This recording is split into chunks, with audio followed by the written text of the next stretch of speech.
So introduce us to Dirk Gently. Hi, I'm Dirk Gently. Dirk Gently is a holistic detective. So the way he works is that he has this kind of slightly lame superpower, which is that he receives messages, intuitions from the universe, and can interpret those as connections between things that other people wouldn't necessarily be able to see. The thing is, he never knows what to then do with any of that information he receives. So he thinks he's a fantastic detective. He's actually terrible. This is pretty true. How would you react to Dirk Gently walking up to you on the street? Do you think some characters take it well, some of them not so well? If someone came up to me on the street and did what Dirk does, I'd be like, "You're insane. I'm calling the police. Don't come near me." And it's interesting the way we were filming it and playing it, because I thought Dirk was this really sweet, lonely, kind of vulnerable, quite needy guy.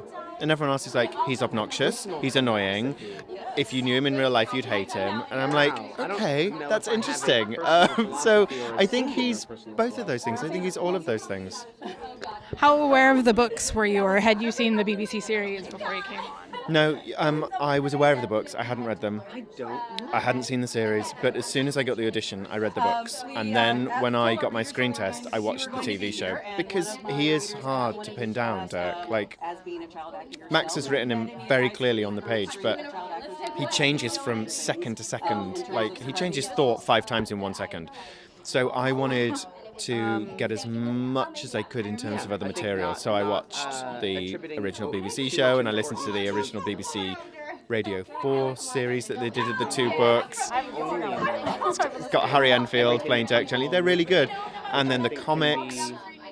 But the TV show and the radio show were quite straight adaptations, I felt, of the first 2 books. And it's what Max has done is just brilliant, because he's taken the sort of authenticity of that world in the books, and then he's absolutely turned that into something new, modern, updated, and completely within Adams's world, but totally freaky.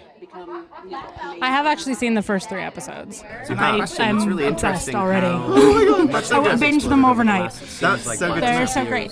There's a much more serialized story going on in this version than I feel of the BBC. I haven't actually read the books, but I've saw the BBC one. How much of that were you aware of going into this, and how much did you guys get to try and sort out on set? No, it's quite complex, the whole story arc, so we had to know stuff, because stuff from episode 8 is affected by stuff that happens in episode 1. And of course we weren't filming episode 8 yet, so we had to get it right as we went along, and there were many questions that came up as we were going, that we were like, can we do this? Because then in episode 4, doesn't that mean this from episode 3 back to episode 5? Like, really complicated. So we had to know the whole thing. There was no room for sorting stuff out as we went, really. But that's why Max Landis is amazing, because he has this encyclopedic knowledge of the entire show. I remember when I got the job, he sat me down and explained the first season, and I was like, what?